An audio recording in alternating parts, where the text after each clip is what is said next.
Vous êtes les bienvenus dans cette assemblée. Et si vous arrive de venir à Nice, n'oubliez pas de nous rendre une petite visite. Vous serez accueillis. Amen. Amen. Est-ce que quelqu'un va bien ce matin? Quelqu'un va-t-il bien ce matin? Amen, amen. Amen. Comment tu sais que tu vas bien? Comment sais-tu que tu vas bien? Amen, amen, amen. Parce que tu es là. Parce qu'il y a la joie de l'Éternel dans ton cœur. Amen. Parce que la joie de l'Éternel est notre force. Amen. Amen. Même quand tout va mal. Quand tout va mal, tout va quand même bien. Pendant les jours d'orage, d'obscurité et d'effroi, quand notre courage affaiblit, alors Jésus est là. Amen. Et tout va bien. Tant que Jésus est dans la barque, tout va bien. Même si les flots s'élèvent, même si la tempête s'élève, tant que Jésus est dans la barque, tout va bien. Alors moi, tout va bien. Amen.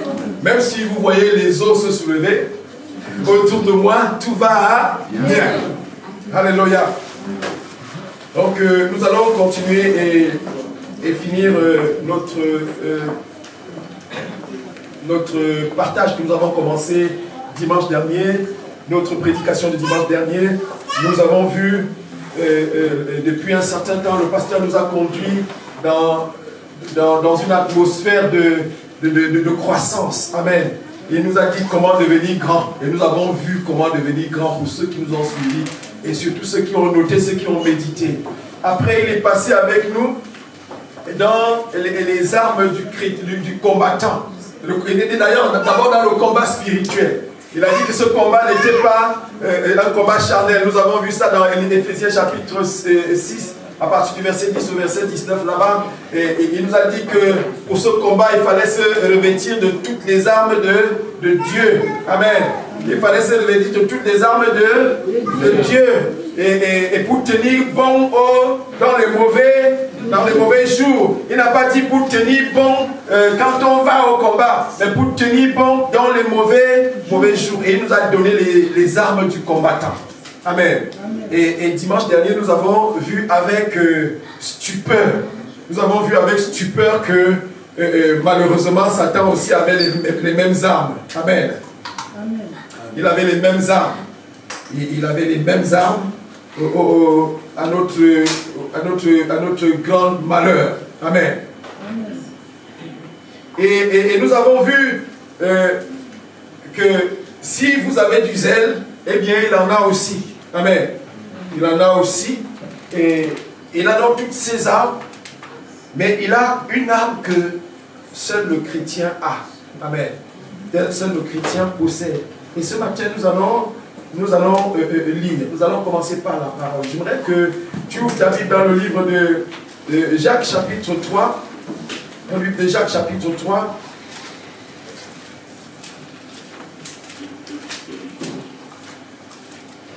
Jacques chapitre 3. Nous voulons profiter de la présence de notre évangéliste qui nous a conduit. Jacques chapitre 3, à partir du verset 13 à 18. Verset 13 à 18. Lequel d'entre vous est sage et intelligent, qu'il montre ses œuvres par une bonne conduite avec la douceur de la sagesse. Mais si vous avez dans votre cœur un zèle amer et un esprit de dispute, ne vous glorifiez pas et ne mentez pas contre la vérité. Cette sagesse n'est point celle qui vient d'en haut, mais elle est terrestre, charnelle, diabolique. Car là où il y a un zèle amer et un esprit de dispute, il y a du désordre et toutes sortes de mauvaises actions. La sagesse d'en haut est premièrement pure, ensuite pacifique, modérée, conciliante, pleine de miséricorde et de bons fruits, exempte de duplicité, d'hypocrisie. Le fruit de la justice est semé dans la paix par ceux qui recherchent la paix. Par ceux qui recherchent la paix. Amen. Nous avons vu dimanche dernier que le pasteur nous avait donné les armes du combattant et que ces armes, c'était, on les portait comme. Amen. Il disait de porter comme. Et il disait de porter, on les portait comme un vêtement déjà, premièrement, pour nous vêtir. Amen. Mais aussi comme une armure surtout de défense. Amen. Une armure de défense. Il nous a dit de tenir bon et d'avoir à nos reins comme ceinture la vérité. Il nous a dit que de revêtir la cuirasse de la justice qui était comme un gilet pare-balles. Amen. La cuirasse de la justice, que la justice soit comme un pare-balles, que la justice soit pour nous comme un pare-balles pour le militaire. Amen. Les aides de camp qui marchent derrière le président de la République, ils sont tous habillés de pare-balles. Au cas où une balle viendrait à l'improviste, elle va heurter contre le gilet pare-balles, et que la justice doit être comme ça pour le chrétien. Donc un chrétien doit être juste en tout temps, en toute occasion. Il nous a dit de prendre les chaussures, comme chaussures le zèle. Amen.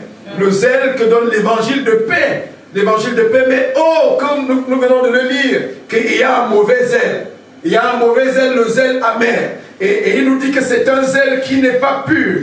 Il est diabolique. Amen. Amen. Il n'est pas pur, il est diabolique. C'est une sagesse terrestre. Elle est charnelle, elle est diabolique, ce type de zèle. Et ce type de zèle qui apporte le désordre. Il nous dit, lequel d'entre vous est sage et intelligent, qu'il montre ses œuvres par une bonne conduite avec la douceur et la sagesse.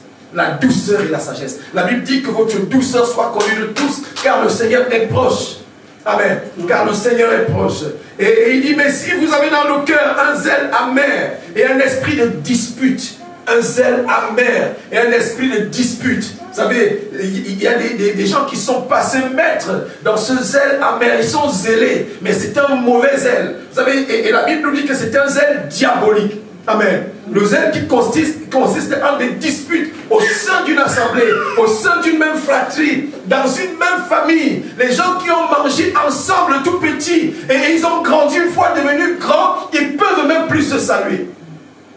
Ils ne peuvent plus se saluer. La Bible dit que c'est le zèle amer et que ça c'est diabolique. S'il y a un frère que tu ne salues pas, la Bible dit que autant que cela dépend de vous, soyez en paix avec tout le monde. Autant que cela dépend de vous. Et si vous avez épuisé toutes les voies de recours, et que malgré cela, le frère ne veut pas vous saluer, vous êtes exempt du jugement. Amen. Mais seulement, faites de tous vos efforts. De tous vos efforts. Parce que ça, c'est la foi chrétienne. J'aime ce livre. La Bible dit dans le livre de 1 Jean chapitre 1 à partir du verset 5, il dit que la bonne nouvelle, et ça je vais répondre maintenant à son excellence Adolphe, qui m'a dit, pasteur, tu as parlé des mauvaises nouvelles, j'attends les bonnes nouvelles la semaine prochaine. Et la bonne nouvelle que nous avons reçue de lui, et que nous vous annonçons, c'est que Dieu est lumière, et qu'il n'y a point en lui de ténèbres. Amen. Dieu est lumière et il n'y a point en lui de ténèbres. Est-ce que nous pouvons lire cela dans le livre de 1 Jean chapitre 1 à partir du verset 5? Vous pouvez le noter aussi. 1 Jean 1 verset 5. La nouvelle que nous avons apprise de lui et que nous vous annonçons, c'est que Dieu est lumière et qu'il n'y a point en lui de ténèbres. Amen. S'il te plaît.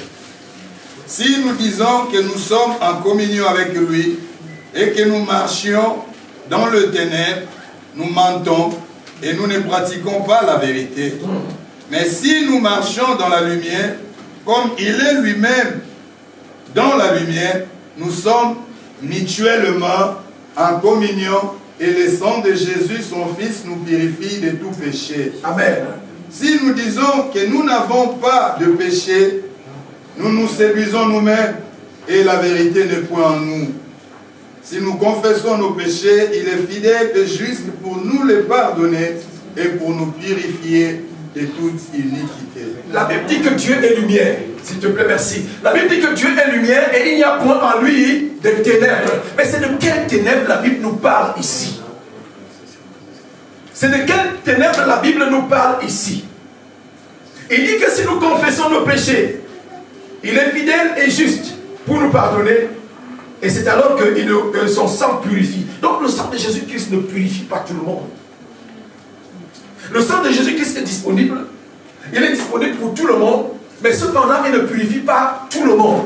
Il purifie qui? Celui qui confesse son péché. La Bible dit que celui qui cache ses transgressions, il ne prospère point. Mais celui qui les confesse, qui les avoue et les délaisse, obtient miséricorde. Amen. Et c'est à ce moment-là que le sang de Jésus commence. Amen. Et c'est ce que nous faisons lorsque nous recevons l'évangile. Lorsque nous recevons l'évangile, nous sommes confondus, nous sommes confus en nous-mêmes. Et qu'est-ce que nous faisons? Nous nous confessons, nous décidons d'abandonner et de maintenant de suivre Jésus. Et c'est alors que le sang de Jésus commence son action efficace en nous. Amen. Amen. L'action efficace. Et par la même occasion, dans le livre de Romains chapitre 5 au verset 8, si tu peux nous le lire, s'il te plaît. Par la même occasion, pendant que nous recevons l'évangile. Romains chapitre 5 au verset 8 que tu aimes bien. Mais Dieu prouve son amour envers nous. Romains 5. Romains 5. Verset 8. Verset 8, c'est ça? Oui. Ou Romains 8, 5. Romains 8, 5, pardon, j'ai... Romains 8, 5.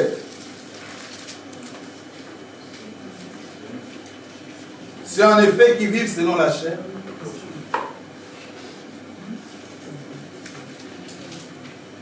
Donnez-moi une seconde. 5, 5, oui. Oui, s'il te plaît, 5, 5.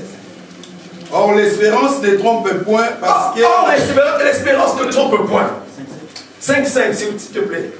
Or l'espérance ne trompe point parce que l'amour de Dieu est répandu dans nos cœurs par le Saint-Esprit qui nous a été donné. Amen. L'amour de Dieu est répandu dans notre cœur par le Saint-Esprit qui nous a été donné. Au moment où nous recevons l'évangile, l'évangile nous donne l'esprit. Amen. L'évangile nous apporte, nous communique l'esprit de Christ. Parce que c'est par l'esprit de Christ que nous recevons l'évangile. Et par la même occasion, l'amour nous est donné. Amen. Amen. Et si donc, bien-aimé, tu as reçu Jésus-Christ, et dans ton cœur il n'y a pas l'amour, ce n'est pas Jésus que tu as reçu. Amen. Amen. Ce n'est pas Jésus que tu as reçu. Tu as reçu un zèle, mais un mauvais zèle. Amen. Dans le livre d'Éphésiens, chapitre 6, nous y revenons, la Bible nous dit que de prendre le zèle de l'évangile de paix. Amen. Il dit à vos pieds le zèle que donne l'évangile de paix. L'évangile de Jésus-Christ est un évangile de paix. Et ça, le diable ne l'a pas. C'est la bonne nouvelle. Amen. Le diable n'a pas la paix. Il ne donne pas la paix à ses agents. Il donne une paix vraisemblable. Une paix éphémère. Amen. Et même qui n'est pas une paix. Parce que je connais des gens qui sont rentrés dans des choses bizarres. Et ils ont marché dedans. Le diable leur a donné des moyens. Il leur a donné même des positions élevées dans la société.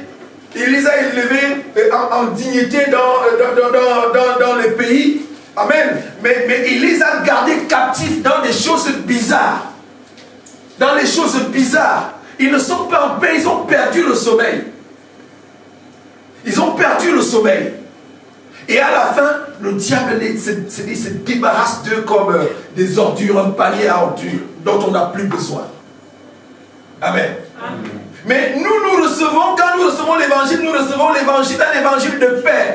Parce que c'est celle qui doit nous animer tout au long de notre vie. Parce que Christ en nous, l'espérance de la gloire. Amen. Parce que Christ en nous, l'espérance de la gloire. Nous avons reçu l'évangile de paix de Jésus-Christ. Et c'est Dieu qui par son esprit répand l'amour dans notre cœur lorsque nous recevons cet évangile. Et si à un certain moment donné, tu te retrouves avec un zèle amer, la haine contre un frère, qu'il soit dans la chair ou qu'il soit dans le Seigneur, c'est un indicateur capital que tu n'es plus dans le Seigneur.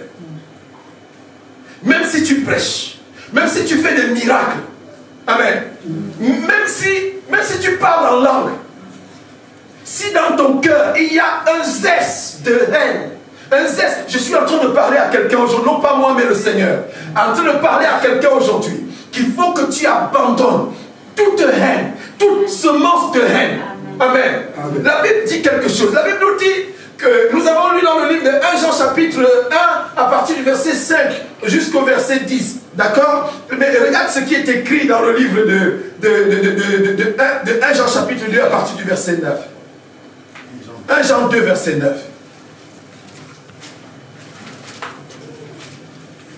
La Bible nous a dit que Dieu est dans la lumière.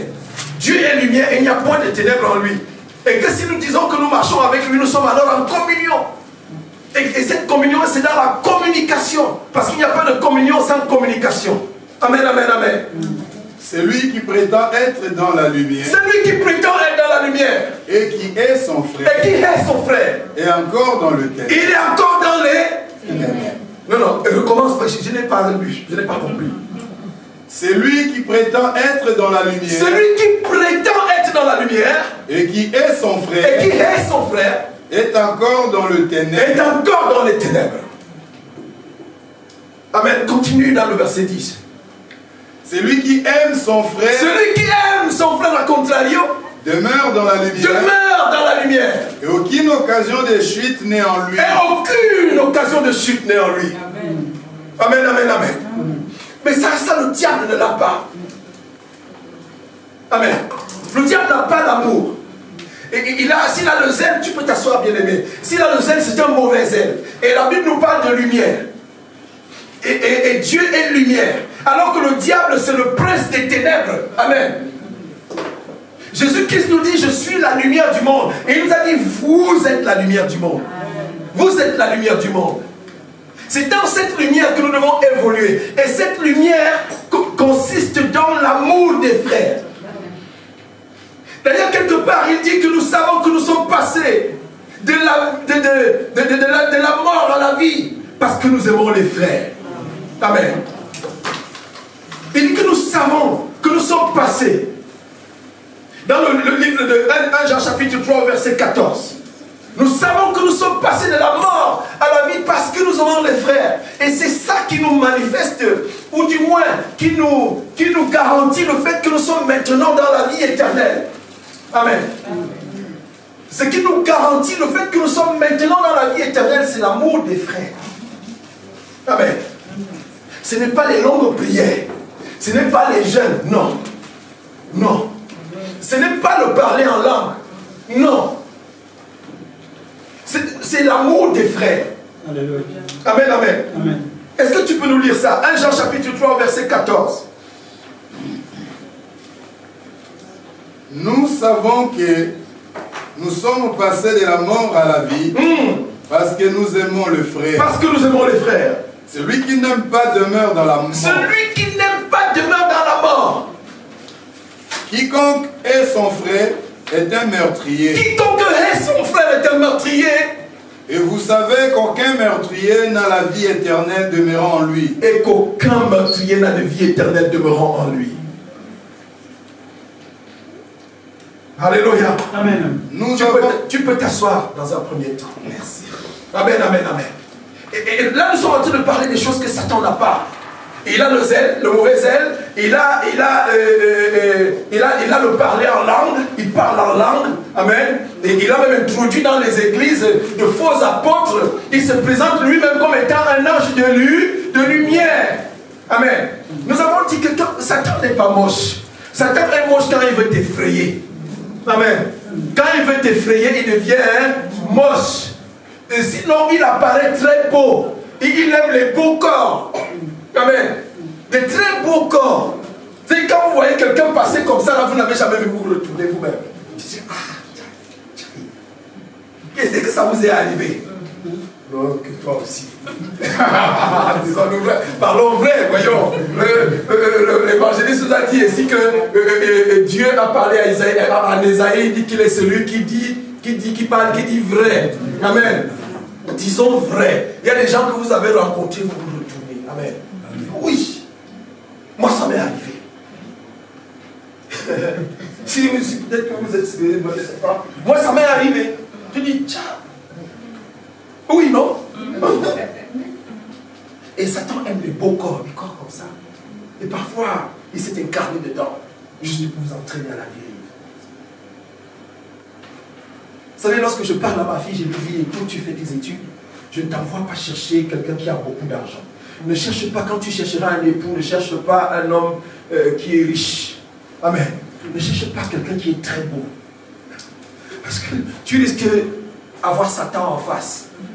Tu veux être sûr que tu as trouvé un mari, cherche celui qui craint Dieu. Amen. Amen. Le jour où tu trouves un homme qui craint Dieu, il va te respecter. Et les enfants qui vont commencer à naître, tu sais que quand tu regardes même ton mari, tu te regardes toi, mais tu vois la qualité des enfants qui sont nés, tu te dis waouh. Amen. Ils sont beaux. Tu cherchais un homme beau parce que les gens veulent faire des beaux enfants. Vous savez, la beauté est dans le Seigneur. Amen, amen. La beauté est dans le... Si tu trouves quelqu'un qui craint Dieu, tu auras de très beaux enfants. Amen. Amen. Et ce seront des enfants remplis de l'Esprit de Dieu. Amen. Et qui vont faire de très bonnes études. Ils seront beaux. Amen. Quand un enfant a fait de bonnes études, il est beau, n'est-ce pas? Yeah. Elle est belle. Les filles, vous serez belles quand vous aurez... Ça commence quand vous avez le bac. D'abord, c'est là que ça commence. S'il n'y a pas le bac, il n'y a pas de beauté. Amen. Il n'y en a pas. Bon, maintenant, quand vous arrivez à la licence, on peut commencer à évaluer. Amen. Mais ce n'est pas encore ça. Amen, amen. Les garçons aussi. Amen. C'est là qu'on va commencer à voir si éventuellement. Amen. Éventuellement. Alléluia. Et il nous parle de lumière. Il nous dit que Dieu est lumière. Et cette lumière-là, il attache cette lumière à l'amour. Alléluia. Donc l'amour de Dieu est la lumière. C'est pour ça qu'il dit que nous sommes la lumière du monde. Parce que l'amour de Dieu qui a été répandu dans nos cœurs par l'évangile, le jour où nous avons reçu Jésus, éclate finalement et ça devient comme une ampoule LED qui éclaire les ténèbres. Amen. Qui éclaire les ténèbres. Et ça, c'est une armure que Satan, lui, il n'a pas. Il est le prince des ténèbres. La Bible dit qu'il est usurpateur. Même quand il monte une lumière, c'est une lumière éphémère. Une lumière éphémère. Une lumière éphémère. Il donne une gloire avec des conditions. Mais des conditions qui te ramènent à la bassesse. Des conditions qui te ramènent à la bassesse. Est-ce que vous savez qu'il y a des gens qui mangent la merde? Les caca, ils mangent. Et ça, c'est Satan qui te dit que pour qu'il t'élève, tu dois manger ça tous les vendredis. Et il y a des enfants qui n'en peuvent plus. Parce que papa oblige que tout le monde mange ça le vendredi. Et quand ils sont devenus grands, ils fuient la maison ce jour-là. Amen. Et il veut t'élever au rang le plus élevé. Il exige que tu entres dans un truc qui va te cloîtrer, où on va te donner de faire des choses bizarres. Des choses bizarres qui vont te rabaisser. Mais gloire soit rendue à Jésus-Christ notre Seigneur. Amen, qui nous a donné la liberté. La Bible dit que c'est pour la liberté que Christ nous a affranchis. Et cet affranchissement, c'est dans la parole. La parole qui est lumière. Amen. Dans le livre de Jean chapitre 1, la Bible dit que la parole qui était au commencement était la lumière des hommes. Elle était la lumière qui, en venant dans le monde, devait éclairer tout homme. Et il y a des gens qui vont tourner le dos à cette lumière. Amen, amen, amen. Il y a des gens qui ont tourné le dos à cette lumière. Comment Satan, il te dit qu'il t'aime, il veut t'élever, mais il te demande d'abord de donner tes enfants. Lequel de tes enfants tu vas donner? Il y a des gens qui font cette folie. Des gens que je connais, dont je t'aime, non. Il avait de très beaux enfants, mais parce qu'il veut arriver à un certain niveau, l'enfant qui était le plus intelligent de la maison, il devient gogol. Du jour au lendemain. Du jour au lendemain. Ne faites pas une chose pareille. Je vous en supplie, ne faites pas une chose pareille. La nourriture est très bonne. Amen. Et nous avons la capacité de nous en abstenir. Dans le jeûne, quand nous décidons de jeûner, nous nous abstenons de manger et de boire. Ça, nous avons cette capacité. Et nous sommes souvent allés ici dans des jours, plusieurs jours, sans manger et boire. Et nous sommes toujours vivants. Amen. Il y en a, je connais ici, qui prennent un jour dans la semaine où ils arrêtent de manger et de boire. Amen. Donc, ils ne sont plus attachés à la nourriture. Alléluia. Est-ce que quelqu'un me comprend ce matin? Et dans l'église, pour ceux que Satan a introduit dans l'église, ils introduisent le zèle de Satan dans l'église, le mauvais zèle, le zèle amer, qui est charnel et diabolique, comme nous l'a dit le livre de Jacques chapitre 3, 13 à 18. Il nous a dit que c'est un zèle amer, et un esprit de dispute. Dès qu'un frère ou une soeur commence à être dans les disputes, frère, prenez un jeune pour lui. Rentrez à la maison, ne commencez pas à discuter avec lui parce que ça va aller ça va dégénérer. Amen. Parce qu'il est là pour ça, il est là pour que ça dégénère. Vous savez, lorsque Satan veut attaquer une famille, il s'attaque à l'amour dans cette famille. Amen.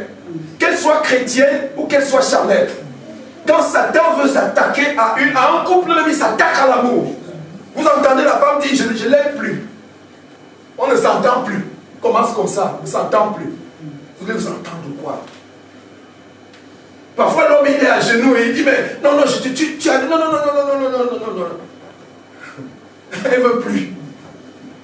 Elle ne veut plus. On ne s'entend plus.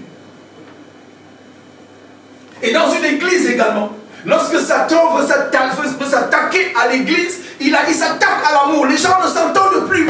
Les gens ne s'entendent, même pour un rien.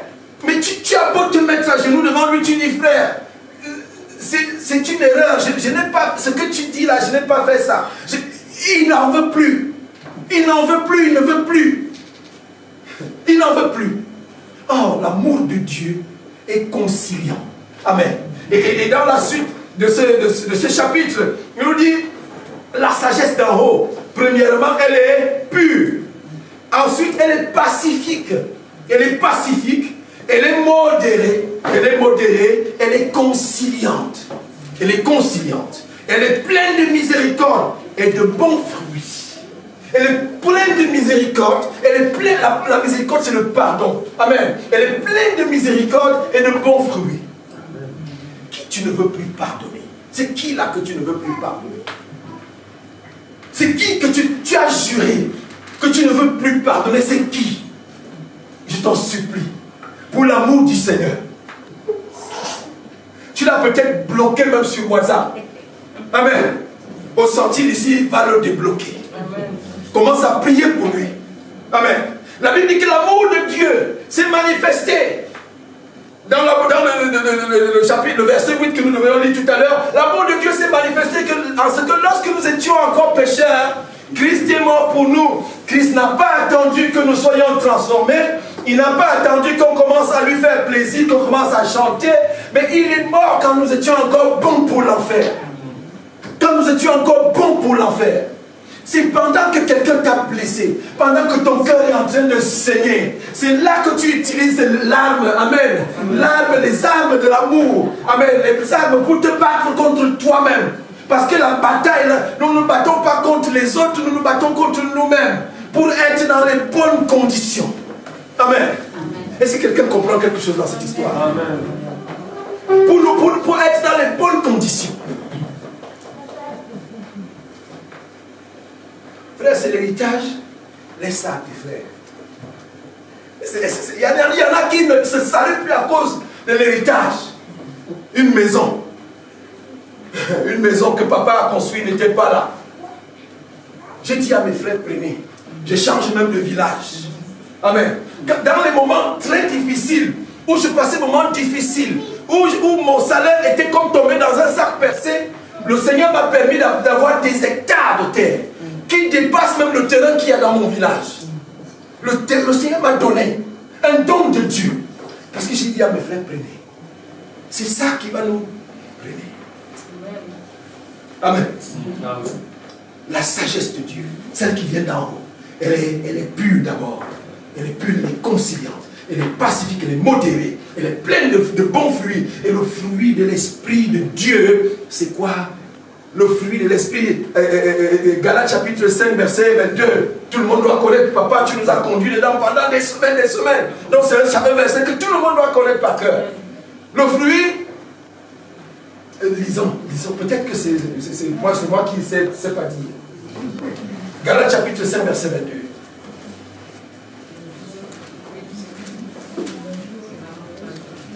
Non, non, il y a un seul fruit dans l'amour. Et c'est au singulier. Galates chapitre 2 et 5 verset... Mais le fruit de l'esprit... Mais le fruit de l'esprit... C'est l'amour. C'est l'amour. Et maintenant, à l'intérieur de l'amour... La joie. La joie, il y a la joie. La paix. La paix. La patience. La patience. La bonté. La bonté. La bienveillance. La bienveillance. La foi. La foi. La douceur. La douceur. La maîtrise de soi. La loi n'est pas contre ces choses. Qui sont contenues dans l'amour. La loi n'est pas contre ces choses qui sont considérées dans le fruit de l'amour. Amen. Amen. Et ce n'est qu'un bon fruit, celui-là. Il n'y a que l'Esprit de Dieu qui peut donner ça. Satan ne peut pas donner ça. Il n'aime pas là où il y a la paix. Il faut qu'il y ait la guerre. Il faut qu'il y ait la guerre. Et le Seigneur va avec nous dans un renouveau. Nous sommes dans une renaissance dans l'assemblée. Nous sommes dans une renaissance pour mettre une bonne base. Vous savez, lorsqu'un immeuble s'est écroulé, on ne construit pas sur des gravats. On débarrasse des gravats. Je crois, Papa Émile, on débarrasse les gravats. On va chercher l'ancienne fondation qu'on va dégager. Amen. On va dégager. On va chercher qu'est-ce qui a même causé l'effondrement des immeubles. Et vous avez vu que dans le séisme, ce sont des vieux immeubles, les vieilles bâtisses qui n'avaient pas de ceinture, qui n'avaient pas de poutres, qui n'avaient pas de colonnes solides, qui se sont effondrées. Amen. Parce que la fondation n'était pas bonne. Les immeubles qui étaient anti-sismiques, et nous devons être dans l'anti-sismique spirituel.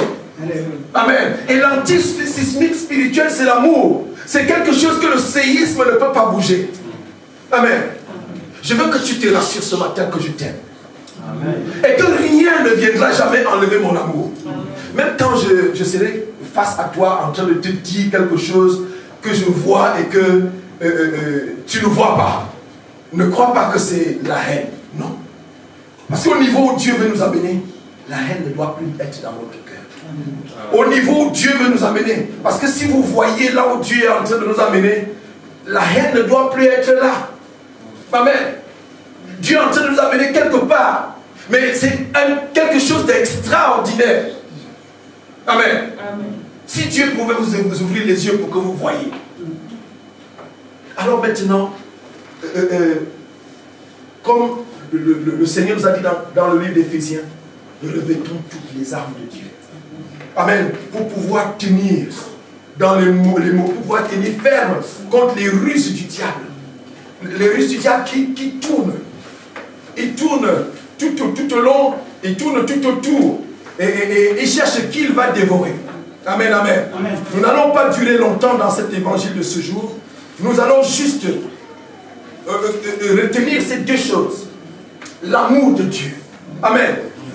Commencer avec l'amour de Dieu que nous avons reçu. Et si tu as reçu l'évangile et il y a toujours la haine dans ton cœur, reviens voir le pasteur. Ce n'est pas l'évangile que tu as reçu. Ou du moins, ce n'est pas l'évangile de Jésus-Christ. Parce que Satan a aussi son évangile. Et ce n'est pas l'esprit de Christ que tu as reçu, c'est le mauvais zèle. Le mauvais zèle de Satan qui te conduit et pendant que tu as la parole à la main. Et c'est cela que Jésus-Christ dit, beaucoup viendront et me diront, en ce jour, n'avons-nous pas fait des miracles en ton nom? N'avons-nous pas fait ceci en ton nom? Et je leur dirai, éloignez-vous de moi, je ne vous ai jamais connu. Je ne vous ai jamais connu parce que dans votre cœur, il y avait du mauvais zèle. Amen. Et donc le Seigneur va avec nous dans le renouveau, pour que nous renaissions. C'est une renaissance. Amen. Une nouvelle naissance. Amen. Naître de nouveau, c'est une nouvelle naissance. Une nouvelle, la Bible dit dans le livre de Corinthiens chapitre 5 au verset 17, la Bible dit que celui qui est en Christ est une nouvelle créature. Les choses anciennes, la haine, le coup bas, et tout ça sont passées, toutes choses sont devenues nouvelles en Christ. La Bible dit, et cela vient de Dieu. Amen. Et cela vient de Dieu. Amen, amen. Nous ne l'oublions pas. Satan en a contre nous. Amen. Nous avons lu dans le livre d'Apocalypse, nous avons lu un verset plus haut. Je voudrais que tu nous lises. Apocalypse chapitre 12, à partir du verset 13.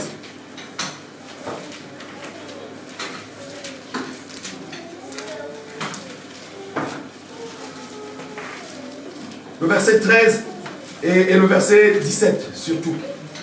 Quand le dragon vit qu'il avait été précipité sur la terre, il poursuivit la femme qui avait enfanté les fils.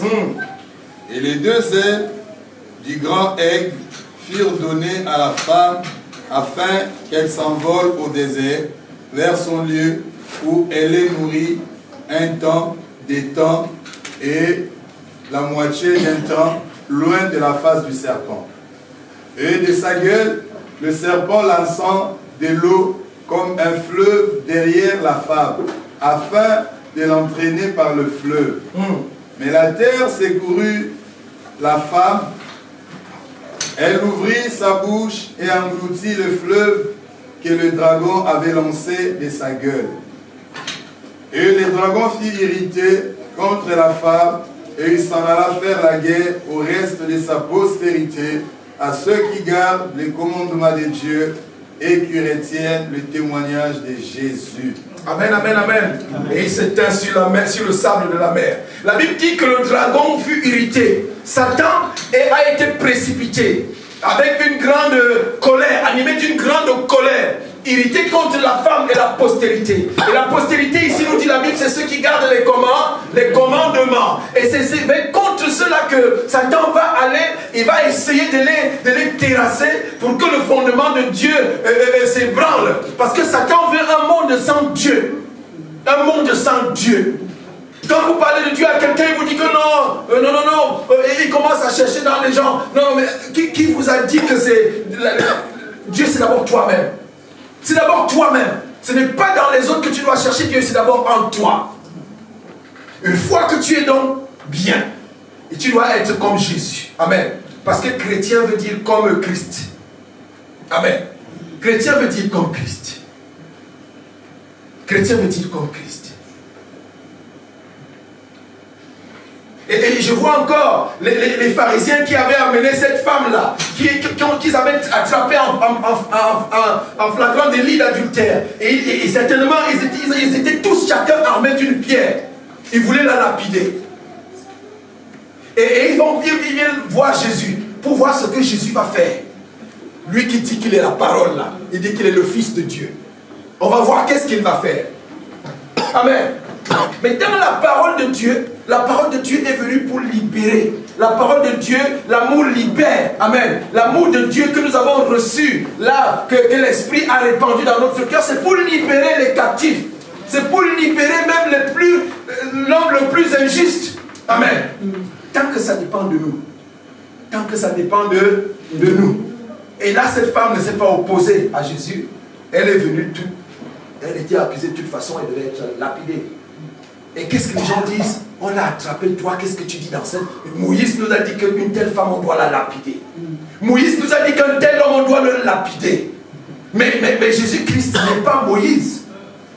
Jésus-Christ est le Fils de Dieu. Et il est venu nous témoigner de l'amour de Dieu. Amen. Moïse a dit qu'on lapide. Oui, mais c'est à cause de la dureté de votre cœur. Parce que vous êtes dur. Lapidez-la. Mais seulement, celui qui n'a jamais péché, qu'il jette la première pierre. Celui qui n'a jamais péché, qu'il jette la première pierre. Mais tous ils sont restés avec leur pierre à la main. Amen. Parce que le matin même, il y en a qui avaient péché. Peut-être même avant de ramasser les pierres, il y avait quelqu'un qui avait péché. Mais qui était en train de doigter un autre. Bien aimé, quand ton frère tombe dans l'assemblée, accourait pour le soulever. Frère, tu ne t'es pas blessé. Qu'est-ce qui s'est passé? Qu'est-ce qui t'a fait glisser? Pourquoi tu es tombé? Qu'est-ce qui t'a... Vous savez pourquoi les gens vont dans l'alcool? Les gens vont dans l'alcool parce qu'ils cherchent le soulagement. Ils cherchent l'apaisement. Et parce que nous ne leur avons pas donné ça. Nous ne leur avons pas donné ça. Et ils vont se confier dans l'alcool. Quand ils boivent un verre de vin, ils se sentent bien. Et il se dit, ah, l'alcool, ça soulage. Il dit, l'alcool, ça soulage. Il est tenté de boire un deuxième verre. À la fin, il se retrouve en train de boire une bouteille, une troisième, une quatrième, et il devient éthylique. Et à cause de nous, parce que nous ne lui avons pas donné ce qu'il cherchait dans l'alcool. Méchants que nous sommes. Mais si nous donnons l'amour aux gens, si nous donnons l'amour aux gens, l'amour, je me suis retrouvé dans une situation où j'étais abandonné. Mais abandonné à moi-même, où j'étais tout seul, où je faisais face à plein de choses. J'avais personne. Personne, j'aurais pu me retrouver n'importe où. Mais les gens qui me tendaient la main, c'était les gens du monde. Les gens du monde. Mais ces gens ne restent pas seuls à la maison. Viens, on t'invite à manger. Viens, on t'invite. Et j'ai passé des moments comme ça. J'ai déprimé, j'étais dans la dépression. J'avais ça de poussière chez moi. Pourtant, je suis quelqu'un de propre naturellement. Mais j'avais ça de poussière chez moi. Dans la déprime. Que les chrétiens n'ont pas pu me donner. Mais nous, en tant que chrétiens bien-aimés, s'il vous plaît, donnons l'amour. Quand je parle de l'amour ici, je le différencie des désirs de la femme qui se porte vers son mari. Je différencie des désirs de manger le poulet. J'ai envie de manger le... J'aime bien le poulet, j'aime la viande rôtie. Non, c'est pas de ça que je parle. Oh non, j'aime mon mari, c'est pas de ça. Parce que ton mari, tu l'aimes pour ce que vous êtes. L'amour de Dieu. L'amour agapé. Et qui n'a pas de condition. Il n'y a pas de condition dans cet amour. Et cet amour est dans la communication, la façon dont tu parles avec les gens dans l'assemblée. Est-ce qu'il y a des gens à qui tu ne parles pas? Celui-là, je ne le calcule même pas. Ah, celle-là, je n'aime pas la voir. D'abord, elle sent mauvais. Est-ce que tu viens passer à côté de là? Il y a l'odeur qui sort. Elle achète-lui au parfum. Achète-lui le parfum. Donne-lui un nom et un savon odoriférant. Amen. Donne-lui ça.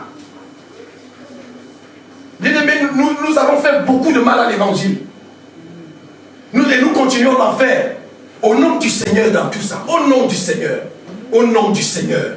Mais nous serons jugés doublement. Nous serons jugés doublement. Doublement. Puissions-nous devenir amour. Amen. Quelque chose que Satan n'a pas. Et c'est ça qui le renverse. Amen. C'est ça qui le renverse. C'est ça qui renverse Satan. Il n'a pas d'arme contre ça. Mais si vous venez avec la parole, il connaît la parole mieux que vous. Si vous venez avec le parler en langue, il connaît mieux que vous. Vous voulez faire des miracles, Satan les fait. La Bible dit que l'apparition de l'impie se fera par la puissance de Satan, avec des miracles et des prodiges mensongers. Amen. Vous voulez les miracles, Satan les fait. Mais c'est mensonger. Pourtant, notre Dieu est toujours le Dieu de nier les miracles. Amen, amen, amen. Est-ce que quelqu'un peut prendre un engagement ce matin, d'être transformé, de commencer à chercher l'amour de Dieu, afin de répandre l'amour de Dieu autour de lui? C'est un amour sans condition. C'est un amour qui ne demande pas d'abord que tu me fasses du bien. C'est même quand tu m'as fait du mal que je commence à t'aimer. Amen. Amen. Alors cet amour, c'est quoi? Quelqu'un l'a cité tout à l'heure quand j'aime l'évangéliste. Je t'aime beaucoup, évangéliste. Amen. Et l'évangéliste l'a cité au début dans sa modération.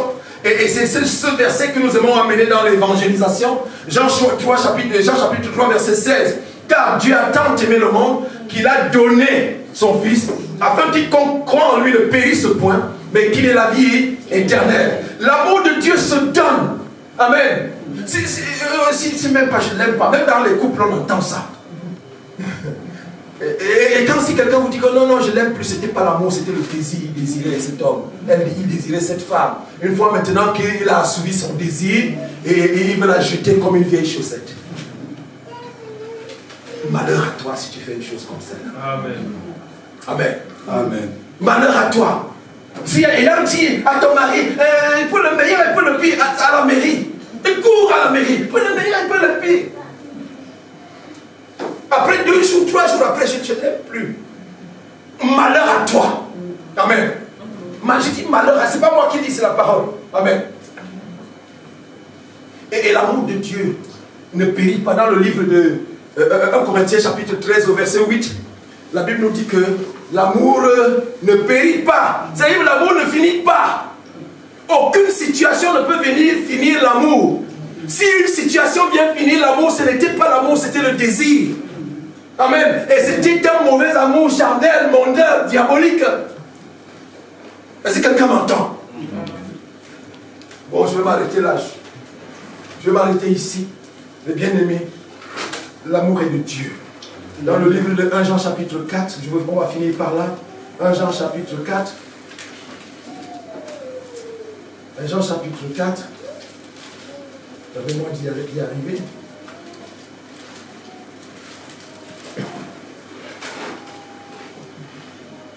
Jean chapitre 4, la Bible nous dit quelque chose d'extraordinaire. Jean 4.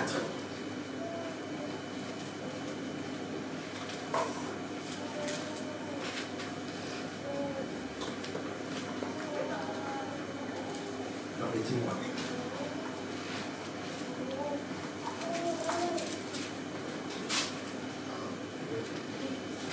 Il dit, bien-aimé, au verset 7. Jean chapitre 4. Si tu peux lire, s'il te plaît. Jean chapitre 4, à partir du verset 7, s'il te plaît. Bien-aimés, aimons-nous les uns les autres, car l'amour est de Dieu. Car l'amour est de Dieu. Et quiconque aime est né de Dieu. Et quiconque aime est né de Dieu. Et connaît Dieu. Il connaît Dieu. Celui qui n'aime pas n'a pas connu Dieu. Celui qui n'aime pas n'a pas connu Dieu. Car Dieu est amour. Car Dieu est amour. L'amour de Dieu a été manifesté envers nous en ce que Dieu a envoyé son Fils unique dans le monde, afin que nous vivions par lui. Et cet amour consiste non point en ce que nous avons aimé Dieu, mais en ce qu'il nous a aimés et a envoyé son Fils comme victime expiatoire pour nos péchés. Bien-aimés, si Dieu nous a ainsi aimés, nous devons aussi aimer les uns les autres. Si Dieu nous a ainsi aimés, nous devons aussi nous aimer les uns les autres. Personne n'a jamais vu Dieu. Personne n'a jamais vu Dieu. Si nous nous aimons les uns les autres, Dieu demeure en nous. Dieu demeure en nous. Et son amour est parfait en nous. Et son amour est parfait en nous. Continue, jusqu'à la fin, on va finir. Nous connaissons que nous demeurons en lui et qu'il demeure en nous parce qu'il nous a donné de son esprit. Il nous a donné de son esprit. Et nous avons vu et nous attestons que le Père a envoyé le Fils comme sauveur du monde. C'est lui qui déclarera publiquement que Jésus est le Fils de Dieu. Dieu demeure en lui, et lui en Dieu. Et nous avons connu l'amour que Dieu a pour nous et nous y avons cru. Dieu est amour. Dieu est amour. Et celui qui demeure dans l'amour demeure en Dieu. Et celui qui demeure dans l'amour demeure en Dieu. Et Dieu demeure en lui. Et Dieu demeure en lui. Tel il est. Tel il est. Tel nous sommes aussi dans ce bas monde. C'est dans cela que l'amour est parfait en nous, afin que nous ayons de l'assurance au jour du jugement. Ah, l'amour, c'est notre police d'assurance au jour du jugement. C'est l'amour que nous allons brandir à Dieu. Amen. Et c'est par là qu'il va nous reconnaître, parce qu'il est amour. Ceux qui sont amour, passez ici. Continue. La crainte n'est pas dans l'amour. La crainte n'est pas dans l'amour. Mais l'amour parfait bannit la crainte. L'amour parfait bannit la crainte. Car la crainte suppose un châtiment. Et celui qui craint n'est pas parfait dans l'amour. N'est pas parfait dans l'amour. Pour nous, nous l'aimons parce qu'il nous a aimés le premier. Alléluia. Si quelqu'un dit j'aime Dieu et qu'il haïsse son frère, c'est un menteur. C'est un menteur. Dis avec moi, c'est un menteur. C'est un menteur. Car celui qui n'aime pas son frère qu'il voit, comment peut-il aimer Dieu qui ne voit pas? Aimer Dieu qui ne voit pas. Et nous avons de lui ses commandements. Et celui qui aime Dieu aime aussi son frère. Et ça, c'est ce que Satan n'a pas. Il n'a pas ça. Amen. Et l'amour de Dieu nous conduit jusque dans l'éternité. Amen. Or, ce que Satan donne aux gens, il leur donne une petite gloire éphémère, il les trempe dans la merde, et quand il n'en veut plus, il s'en débarrasse comme ça, surtout quand ils sont déjà malades, tout paralysés, et il s'en débarrasse pour les livrer à la honte populaire. Les gens s'en moquent, les gens se moquent de toi. Amen. On a vu des dictateurs africains qui ont tué des hommes, ils finissent comme des ils ont été, et Satan leur a donné la gloire. Il leur a donné la gloire. Mais ils ont fini tous. Il n'y en a aucun. Il n'y en a aucun. Mais pourtant, ils avaient la gloire. Oh! C'est quelle qualité de gloire ça? Que gloire soit rendue à notre Seigneur. Qui nous donne la gloire, qui nous accompagne dans l'éternité. La gloire éternelle. Christ en nous l'espérance. Et la gloire. Alléluia. Alléluia. Est-ce que j'ai fait le boulot?